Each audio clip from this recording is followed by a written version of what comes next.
મુન્દ્રા તાલુકાના પત્રી અને કુંદરોળી રોડ પર ખારાવાડી આંટી પાસે વૃદ્ધની હત્યા કરવામાં આવી હતી। આ બનાવમાં ફરાર થયેલા 2 આરોપીને પ્રાગપર પોલીસે મોરબી વિસ્તારમાંથી ઝડપી લીધા છે।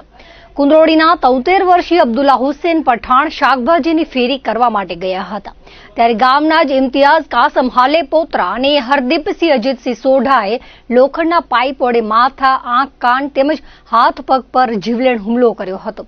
ગંભીર ઇજાઓના કારણે સારવાર માટે હોસ્પિટલ લઈ જવામાં આવ્યા હતા, જ્યાં વૃદ્ધનું મોત નિપજતા મામલો હત્યામાં ફેરવાયો હતો। ઘર પાસે વાહન રાખવા બાબતની બોલાચાલીમાં બનાવ બન્યો હતો। પોલીસે કુંદરોળીના ઇમ્તિયાઝ કાસમ હાલેપોત્રા અને હરદીપસિંહ અજીતસિંહ સોઢાને ઝડપી લીધા છે। આ કામગીરીમાં પીઆઈ સહિત સ્ટાફ જોડાયો હતો। 7 જુલાઈ 2026ના રોજ પ્રાગપર પોલીસ સ્ટેશનના જે કુંદરોળી ગામ છે એ વિસ્તારમાં એક બનાવ એવો બન્યો હતો, જેમાં અબ્દુલ્લા હુસૈન પઠાણ નામના વ્યક્તિ છે, એમની ઇમ્તિયાઝ કાસમ હાલેપુત્રા અને હરદીપસિંહ સોઢા એ 2 લોકોએ મળીને લોખંડના પાઇપ વડે મારી એમના મૃત્યુ કરી નાખ્યા। તો એ 7 જુલાઈના જે આ બનાવ બન્યો હતો કુંદરોળી ગામની પાસે, એના પછી જે આ 2 આરોપીઓ છે ઇમ્તિયાઝ હાલેપુત્રા અને હરદીપસિંહ સોઢા, આ લોકો બંને નાસી ગયા હતા।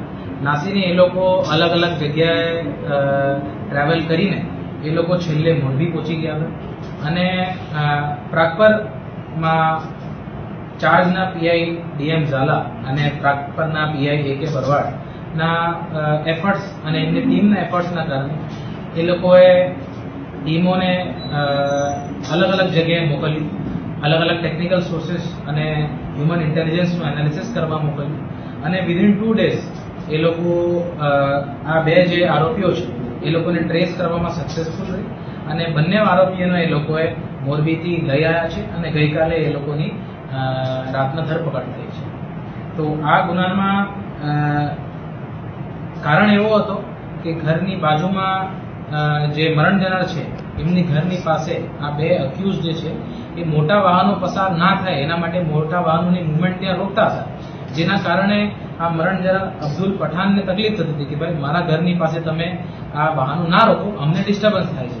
જેથી એ વડીલે આ 2 જવાનોને ઠપકો આપ્યો હતો કે ભાઈ તું અમારે ત્યાં આવા કાર્યક્રમ ના કર, અમારે ત્યાં આવું વાહન ના રોક, અમને ડિસ્ટર્બ થાય છે। તો એનું મન દુઃખ રાખી આ 2 જે આરોપીઓ છે ઇમ્તિયાઝ હાલેપુત્રા અને હરદીપસિંહ સોઢા એ લોકોએ લોખંડના પાઇપ વડે અબ્દુલ્લા પઠાણના મૃત્યુ